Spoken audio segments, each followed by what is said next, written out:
வணக்கம். கல்லூரி வாழ்க்கை அன்றும் இன்றும் என்கிற தலைப்பில் நாம் சில விஷயங்களை கடந்த 2-3 எபிசோடாக பேசிகிட்டு இருக்கிறோம்.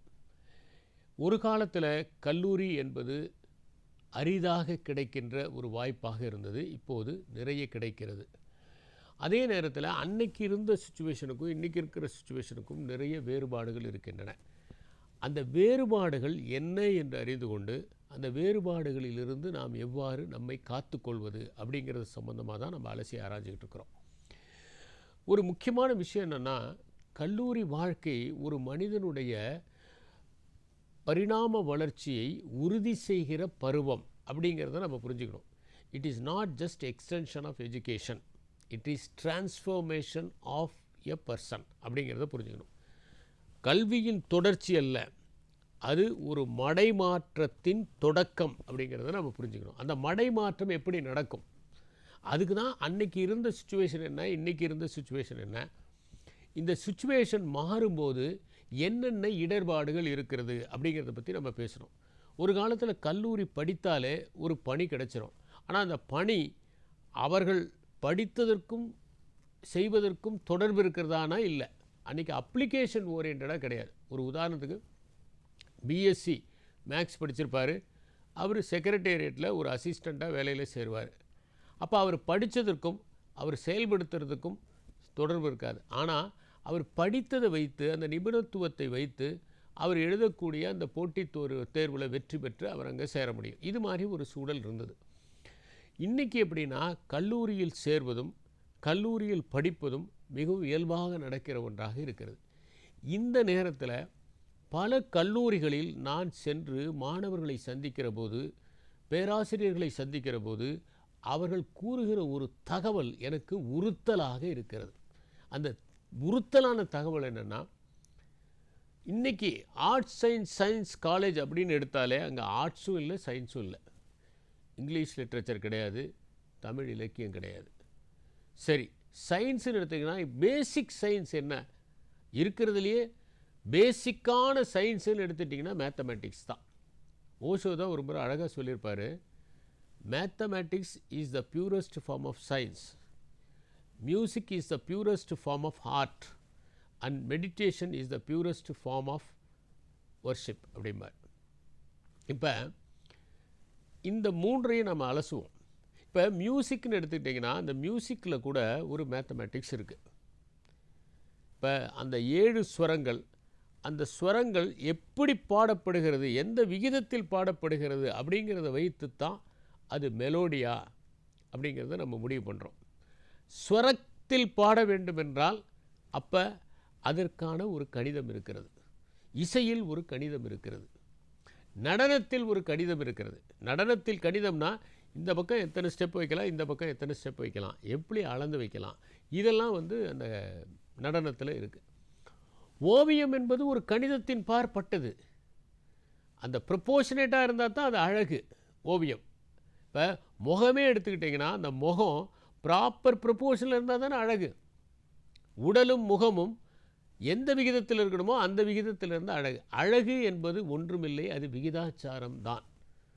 அப்போ ஒரு ஓவியத்தை எடுத்துக்கிட்டிங்கன்னா அதில் ஒரு கணிதம் இருக்குது, சிற்பம் அதில் ஒரு கணிதம் இருக்குது, கட்டடக்கலை அதில் ஒரு கணிதம் இருக்குது. அப்போ அறிவியலில் மட்டும் கணிதம் இல்லை, கலைகளிலும் கணிதம் இருக்கிறது. கணிதம் இல்லாத கலை இல்லை. இப்போ அறிவியலில் எப்படி கணிதம் இருக்குது அப்படின்னா, இப்போ நீங்கள் ஃபிசிக்ஸோ கெமிஸ்ட்ரியோ பாட்டனியோ ஜுவாலஜியோ எல்லாத்துலேயுமே ஒரு ப்ரொப்போர்ஷன், ஒரு ரேஷியோ இருக்குது. ஃபிசிக்ஸ்லாம் கணிதம் இல்லாமல் நம்ம ஈக்குவேஷன்ஸை சால்வ் பண்ண முடியாது. கெமிஸ்ட்ரியிலையும் பார்த்தீங்கன்னா அந்த மிக்சர் தான் டிசைட் பண்ணுது அந்த காம்பவுண்டை என்ன வரப்போகுது அப்படிங்கிறத. இப்போ உதாரணத்துக்கு C10H16 அப்படிங்கிறது டர்பன்டைன் அப்படின்னா அந்த ரேஷியோவில் இருக்கணும். அப்போ அதில் ஒரு கணிதம் இருக்குது. பயாலஜியை எடுத்துக்கிட்டிங்கன்னா அதுலேயும் ஒரு கணிதம் இருக்குது. அப்போ இது எல்லாத்துலேயுமே ஒரு கணிதம் இருப்பதை நாம் பார்க்க முடிகிறது.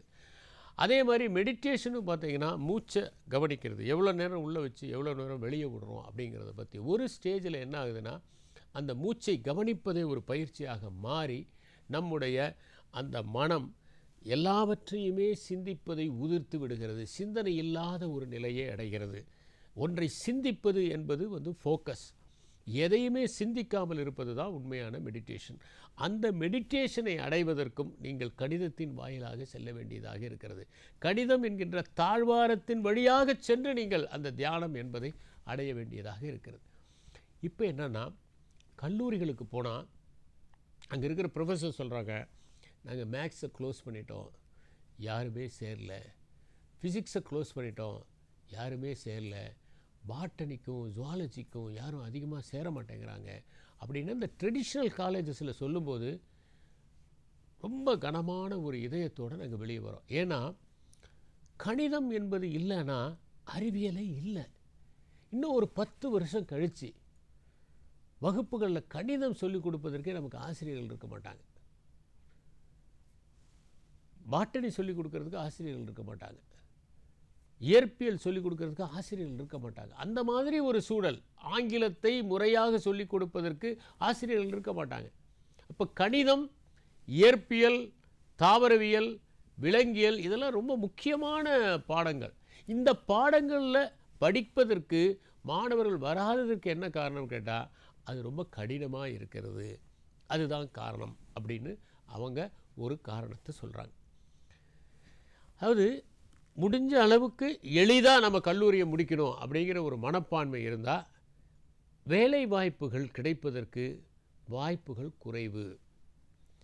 கணிதம் படித்தால்தான் நீங்கள் எந்த காம்படிட்டிவ் எக்ஸாமினேஷனையும் ஈஸியாக கிராக் பண்ண முடியும். எல்லா காம்படிட்டிவ் எக்ஸாமினேஷன்லையும் பார்த்தீங்கன்னா குவான்டிடேட்டிவ் ஆப்டிடியூட்னு ஒன்று இருக்கும். நீங்கள் ரயில்வே ரெக்ரூட்மெண்ட் போங்க, யூபிஎஸ்சி போங்க, டிஎன்பிஎஸ்சி போங்க, இதெல்லாம் கணிதம் ஒரு ஃபெசிலிட்டேட்டராக இருக்குது.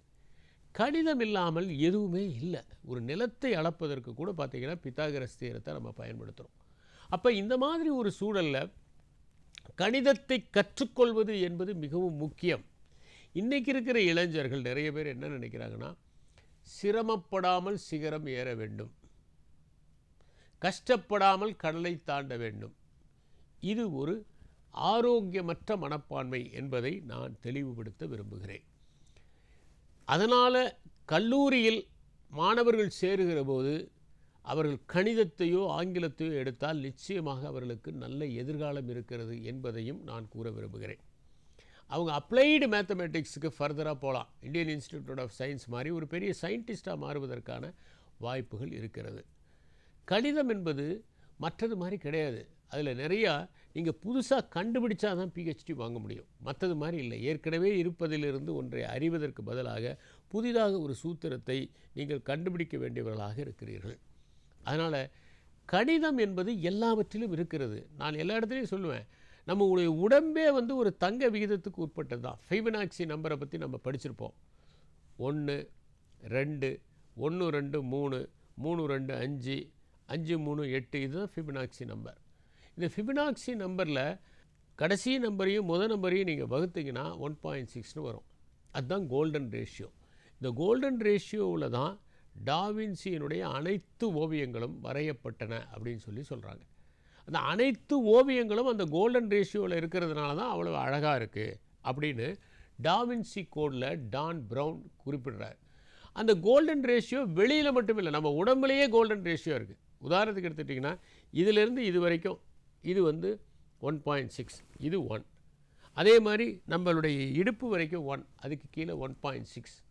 டெஸ்மண்ட் மாரிஸ் தான் எழுதுவார், என்னென்னா உட்காந்துருக்கும் போது நம்மலாம் கிட்டத்தட்ட ஒரே ஹைட் இருப்போம், நிற்கும் போது தான் அந்த ஹைட் டிஃப்ரென்ஸ் தெரியும். காரணம் என்னென்னா கிட்டத்தட்ட கழுத்திலிருந்து இந்த இடுப்பு வரைக்கும் பார்த்திங்கன்னா பெரிய அளவில் பெரிய டிஃப்ரென்ஸ் இருக்காது அப்படின்னு சொல்லுவார். ஆனால் லிட்டில் பிட் ஆஃப் டிஃப்ரென்ஸ் இருப்பது உண்மை. 1 × 1.6 தான் நம்ம உடம்பே இருக்குது. அப்போ நம்ம முகமே எடுத்துட்டிங்கன்னா இது 1.6, இது 1. அப்போ நம்ம எல்லாருக்கிட்டையுமே ஒரு கணிதம் இருக்கிறது, உடலில் கணிதம் இருக்கிறது. நம்முடைய இப்போ ஒரு உதாரணத்துக்கு பிளட் டெஸ்ட் பண்ணுறோன்னு வச்சுக்கோங்களேன், அந்த பிளட் டெஸ்ட்டு ஒரு கணிதத்துக்கு உட்பட்டது, நம்முடைய ஹார்ட் பீட் ஒரு கணிதத்துக்கு உட்பட்டது. இது மாதிரி எல்லாமே பல்ஸு எல்லாமே ஒரு கணிதத்துக்கு உட்பட்டதாக இருக்கிறது. கணிதத்தில் இருக்கிற அல்கோரிதம்ஸை வச்சு தான் பெரிய பெரிய மிஷின்லாம் கண்டுபிடிக்கிறாங்க, புதிய புதிய இன்ஸ்ட்ருமெண்ட்லாம் கண்டுபிடிக்கிறாங்க. அதனால் கல்லூரி மாணவர்கள் கணிதம், இயற்பியல், தாவரவியல் இவற்றை படித்தால் எதிர்காலத்தில் அவர்களுக்கு நல்ல வாய்ப்பு இருக்கிறது என்று தான் நான் நினைக்கிறேன். ஏன்னா ஒரு கட்டத்தில் பார்த்தீங்கன்னா மற்ற சப்ஜெக்ட்லாம் சேச்சுரேட் ஆகும்போது மற்ற இந்த மாதிரி சப்ஜெக்டை சொல்லிக் கொடுப்பதற்கான ஹேண்ட்ஸே கிடைக்கிறது ரொம்ப கஷ்டமாக இருக்கும். இன்றைக்கி இருக்கிற கல்லூரி வாழ்க்கையில் என்னென்ன பிரச்சனைகள் இருக்குதுங்கிறத பற்றியும் பேசுகிறோம். நான் சொன்ன கடுமையான போட்டி இருக்குது. அதே நேரத்தில் ஒரு ஆப்பர்ச்சுனிட்டி இருக்குது. எந்த ஒரு ஹடிலும் ஒரு ஆப்பர்ச்சுனிட்டியோடு தான் வருது. ஆனால் அந்த ஆப்பர்ச்சுனிட்டி வந்து நம்ம கதவுகளை தட்டுகிற போது நாம் அது இரைச்சல் என்று சபிக்கக்கூடாது. அது ரொம்ப முக்கியம். நிறைய நேரங்களில் எது ஆப்பர்ச்சுனிட்டியோ அதையே நம்ம மிஸ் பண்ணிடுறதுக்கான வாய்ப்புகள் இருக்குது. இந்த ஒரு ஒரு ஒரு சின்ன விஷயம் சொல்ல பாருங்களேன். நீங்கள் இப்போ படிச்சிங்கன்னா ஆர்ட்ஸ் அண்ட் சயின்ஸ் காலேஜில் படித்தா கூட உங்களுக்கு கேம்பஸ் இன்டர்வியூன்னு ஒன்று எப்படியாவது உங்கள் ப்ரொஃபஸர்ஸ் ஏற்பாடு பண்ணிடுறாங்க. மேனேஜ்மெண்ட்டே என்ன பண்ணுதுன்னா, நம்ம இதில் எவ்வளோ பேர் பிளேஸ்மெண்ட் போகிறாங்களோ அதை வச்சு தான் நம்முடைய கோர்ஸுக்கு மரியாதை. ஒரு 30-40 வருஷத்துக்கு முன்னாடி படித்து முடிச்சுட்டு வெளியே வந்தால் அவங்க வெளியே வந்து தேட வேண்டியது தான். அவங்களுக்கு கல்லூரியே இந்த வசதிகள்லாம் செஞ்சு கொடுக்காது. ஆனால் இன்றைக்கி அப்படி இல்லை. இன்றைக்கி எப்படின்னா, நீங்கள் கல்லூரியில் படிக்கும்போது கடைசி ஆண்டே உங்களை பிளேஸ் பண்ணுறதுக்காக, ஒரு நல்ல ஃபேர்மில் பிளேஸ் பண்ணுறதுக்காக உங்கள் கல்லூரி நிர்வாகம் பல நிறுவனங்களோடு தொடர்பு கொண்டு கேம்பஸ் இன்டர்வியூ, வளாக நேர்காணல் அப்படிங்கிற ஒன்றை ஏற்பாடு செய்கிறாங்க. அந்த வளாக நேர்காணலில் என்ன பண்ணுறாங்கன்னா, எந்த சப்ஜெக்டாக இருந்தாலும் சரி, ஒரு உதாரணத்துக்கு இங்கிலீஷ் படிச்சிருக்கிற குழந்தைங்களுக்கு அவங்க இங்கிலீஷ் டீச்சராக போகிறதுக்கு வாய்ப்பு இருக்கா அப்படிங்கிறத பார்க்குறாங்க. அல்லது ஜேர்னலிசம் வாக்கில் போக முடியுமா, இந்த மாதிரி பல்வேறு விதமான ஆப்பர்ச்சுனிட்டிஸ் எக்ஸ்ப்ளோர் பண்ணி கூட்டிகிட்டு வந்து அவங்க அந்த கேம்பஸ் இன்டர்வியூ நடத்த வைக்கிறாங்க. அதனால் கல்லூரியை விட்டு வெளியே வரும்போதே ஒரு திறமையான மாணவர் ஒரு வேலைவாய்ப்பை பெற்றுக்கொண்டு வெளியே வர முடியும். அப்துல் ரஹ்மான் தான் சொல்லுவார், என்னென்னா இங்கே நிகழ வேண்டியது பட்டமளிப்பு விழா அல்ல, வேலை தருகிற வைபோகம் அப்படின்னு சொல்லுவார். நான் ஒரு கல்லூரிக்கு போனேன். அங்கே வந்து என்னென்னா கிராஜுவேஷன் டே அன்றைக்கே ஒரு நிகழ்ச்சி இருந்தது. அதில் என்னென்னா பிளேஸ்மெண்ட் ஆர்டர்ஸை டிஸ்ட்ரிபியூட் பண்ண சொன்னாங்க, சேலத்தில் ஒரு கல்லூரியில். அப்போ தான் நான் நினச்சேன், அப்துல் ரஹ்மானுடைய கவிதை இன்றைக்கி மெய்யாயிருச்சு அப்படின்னு சொல்லி நான் மகிழ்ச்சி அடைஞ்சேன். அப்போ அந்த பிளேஸ்மெண்ட் ஆர்டர்ஸையும் அந்த கல்லூரியில் இருக்கும்போதே கொடுத்துட்றாங்க. அப்போ அந்த ஸ்டூடெண்ட்ஸ் வெளியே போகும்போதே ஒரு வேலையோடு போகிறதுக்கான வாய்ப்புகள் இருக்குது. அப்போ இவங்க என்ன பண்ணணுன்னா, அந்த ஆப்பர்ச்சுனிட்டி எப்படி பயன்படுத்திக்கலாம். சரி, கேம்பஸ் இன்டர்வியூக்கு வரும்போது நம்முடைய பர்சனாலிட்டியை எப்படி ப்ரெசென்ட் பண்ணுறது, நம்ம எப்படி ட்ரெஸ் பண்ணுறது. இங்கே நான் பார்க்குறேன் பல இடங்களில் கிராஜுவேஷன் டே அன்னைக்கு பசங்க வந்து சர்டிஃபிகேட் வாங்குறாங்க. அதுக்கு ஒரு ட்ரெஸ் கோடு இருக்குது இல்லையா. கிராஜுவேஷனுங்கிறது ஒரு பெரிய நிகழ்ச்சி, வாழ்க்கையில் ஒரு திருப்பு முனை.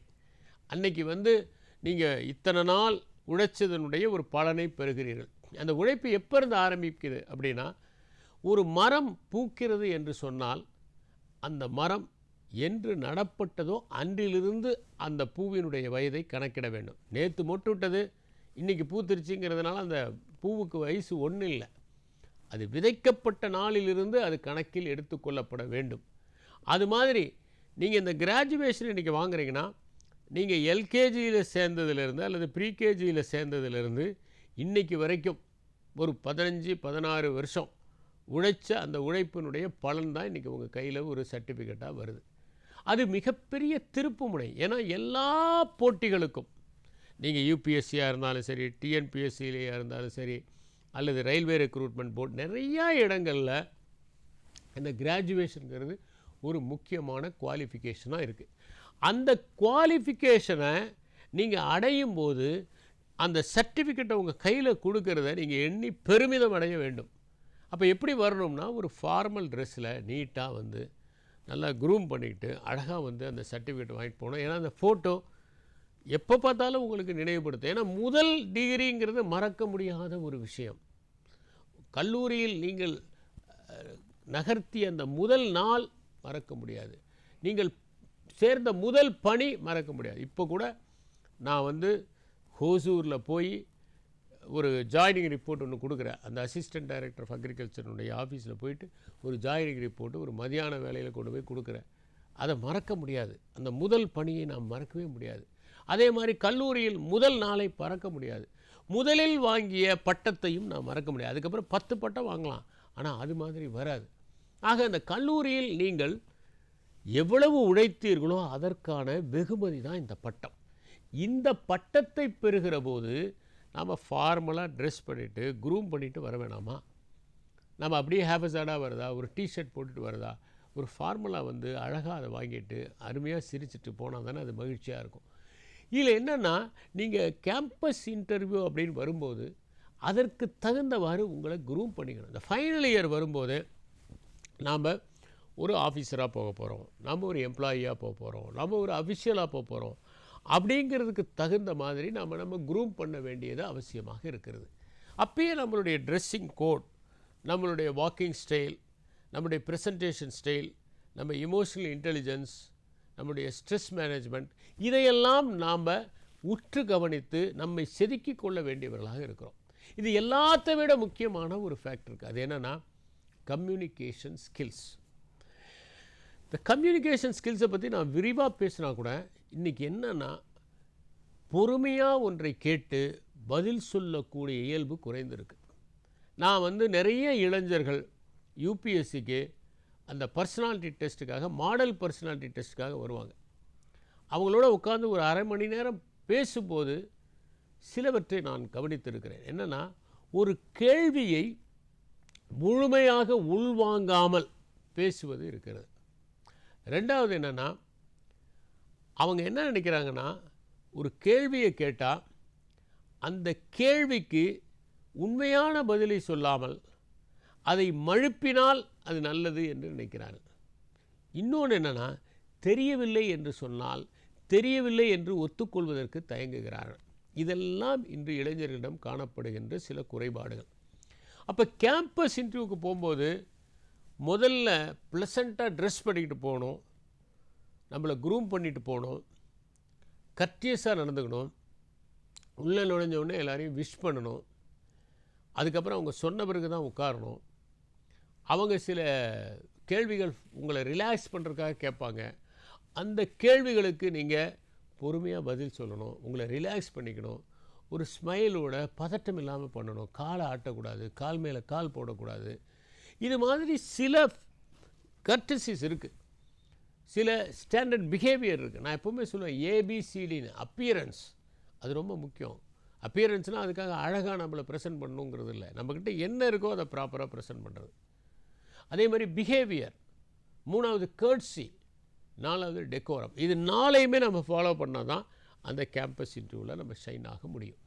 ஆக இந்த கேம்பஸ் இன்டர்வியூவில் நிறைய ஸ்டூடெண்ட்ஸு அப்பியர் ஆகிறாங்க, அவங்களுக்கு வேலை கிடைக்கிது. நான் ஒரு காலேஜில் போகும்போது அவங்க சொன்னாங்க, சார் வேலையெல்லாம் வாங்கி தரோம் சார், ஆனால் பக்கத்து ஊருக்கு கூட போக மாட்டேங்கிறாங்க பசங்க, எங்கள் ஊர்லேயே கிடைக்குமாங்கிறாங்க அப்படின்னு.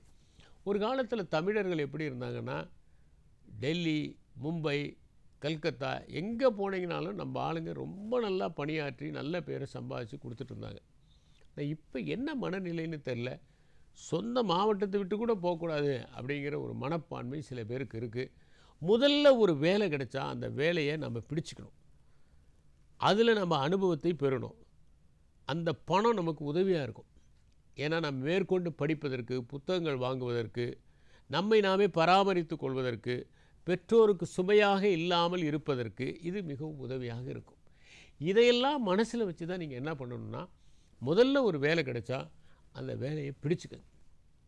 எ bird in the hand is better than two in the புஷ்ங்கிற மாதிரி, இருக்கிறத விட்டுட்டு பறக்கிறத பிடிக்க வேணாம். முதல்ல ஒன்று கிடைச்சதை எடுத்துக்கங்க. நான் வந்து சில பேரை பார்த்துருக்கேன், சாதாரணமான ஒரு பணியில் சேர்ந்து கொஞ்சம் கொஞ்சமாக அவங்க முன்னேறதை பார்த்துருக்கேன். அதனால் இந்த கேம்பஸ் இன்டர்வியூவை பொறுத்த வரைக்கும் இது மிகப்பெரிய ஆப்பர்ச்சுனிட்டியாக இன்றைக்கி கிடச்சிருக்கு. எல்லாருக்கும் கிடைக்கக்கூடிய வாய்ப்புகள் இல்லை. இன்னொன்று என்னென்னா, இன்றைக்கி அதிக வசதிகள் இருக்குது. இப்போ டிரான்ஸ்போர்ட்டேஷன் எடுத்துக்கிட்டிங்கன்னா, இப்போ பெண்கள் பேருந்தில் போகிறதுக்கு இலவசமான வசதிகள் செய்யப்பட்டிருக்கு. இப்போ பெண்கள் கவர்மெண்ட் ஸ்கூலில் படித்து காலேஜில் படித்தா அவங்களுக்கு வந்து புதுமை பெண் திட்டத்தில் 1000 ரூபாய் வழங்கப்படுகிறது. அதே மாதிரி ஆண்கள் கல்லூரியில் கவர்மெண்ட் ஸ்கூலில் படித்தாலும் அவங்களுக்கு ஒரு 1000 ரூபாய் தமிழ் புதல்வர் திட்டத்தில் கொடுக்கப்படுது. இதெல்லாம் எப்படின்னா, அவங்களுடைய இக்கனாமிக் க்ரைட்டீரியனெல்லாம் பார்க்காம நேரடியாக அவங்களுடைய வங்கி கணக்கு போகிற மாதிரி. இப்போ இந்த 1000 ரூபாய் வச்சு அவங்க என்ன பண்ணலாம், ஏதாவது புக்ஸ் வேணும்னா வாங்கிக்கலாம், ஸ்டேஷனரி மெட்டீரியல் வாங்கிக்கலாம், ஒரு டீசெண்டான ட்ரெஸ் பண்ணிட்டு போகலாம். இந்த ஃபெசிலிட்டிஸ்லாம் இருக்குது. இதனுடைய காரணத்தினால என்ன ஆகுதுன்னா, 34% இப்போ கவர்மெண்ட் ஸ்கூல்ஸில் என்ரோல்மெண்ட் அதிகமாக இருக்குது அப்படின்னு சொல்கிறாங்க. அப்போ இந்த மாதிரி ஃபெசிலிட்டிஸ்லாம் இன்றைக்கி இருக்குது. இன்னொன்று எடுத்துக்கிட்டிங்கன்னா, நம்ம தமிழ்நாட்டில் எந்த ஊருக்கு போகணுன்னாலும் மோட்டரபிள் ரோடு இருக்குது. நம்ம வெல் கனெக்டட் பை ரோட்ஸ். நாங்கள்லாம் வில்லேஜ் அட்டாச்மெண்ட்டுக்காக ராஜஸ்தானுக்கு போயிருந்தோம். அஃப்கோர்ஸ் அது ஒரு 30 வருஷம் ஆகுது. ஆனால் வெறும் மண் ரோடு தான் இருந்தது. அந்த ஊரில் வெறும் மண் ரோடு தான். நம்ம ஊரில் அந்த மாதிரி மண் ரோடுக்கு இருக்கிற வாய்ப்புகள் ரொம்ப குறைவு. இன்றைக்கி பார்த்தீங்கன்னா நல்ல வெல் கனெக்டட் ரோட்ஸ், நல்ல டிரான்ஸ்போர்ட் சிஸ்டம் இருக்குது, பப்ளிக் டிரான்ஸ்போர்ட் சிஸ்டம் இருக்குது. அது இல்லாமல் பார்த்தீங்கன்னா இன்றைக்கி நிறையா ஃபெசிலிட்டிஸ், மற்ற ஃபெசிலிட்டிஸ் உதாரணத்துக்கு எடுத்துக்கிட்டிங்கன்னா 30-40 வருஷத்துக்கு முன்னாடி சில ஊர்களுக்கெல்லாம் வந்து எலக்ட்ரிசிட்டி சப்ளை இல்லாமல் இருக்கும். நாம் இன்றைக்கி வந்து கிட்டத்தட்ட 10% எலக்ட்ரிஃபிகேஷன் சொல்லலாம். ஒரு காலத்தில் பஞ்சாபையும் ஹரியானையும் சொல்லுவாங்க. இன்றைக்கி தமிழ்நாடும் வந்து 10% எலக்ட்ரிஃபிகேஷன் இருக்கக்கூடிய. அப்போல்லாம் வந்து பார்த்திங்கன்னா வெறும் அரிக்கன் விளக்கில் படிப்பாங்க. நானே படிச்சிருக்கேன். 2nd ஸ்டாண்டர்ட் 3rd ஸ்டாண்டர்ட்லாம் படிக்கும்போது அரிக்கன் விளக்கில் படிப்போம். அதுக்கப்புறம் தான் எலக்ட்ரிசிட்டி வரும். எலக்ட்ரிசிட்டிங்கிறது ஒரு பூன், எல்லா ஊருக்கும் கிடைக்கிறதுக்கான வாய்ப்புகள் குறைவாக இருந்தது.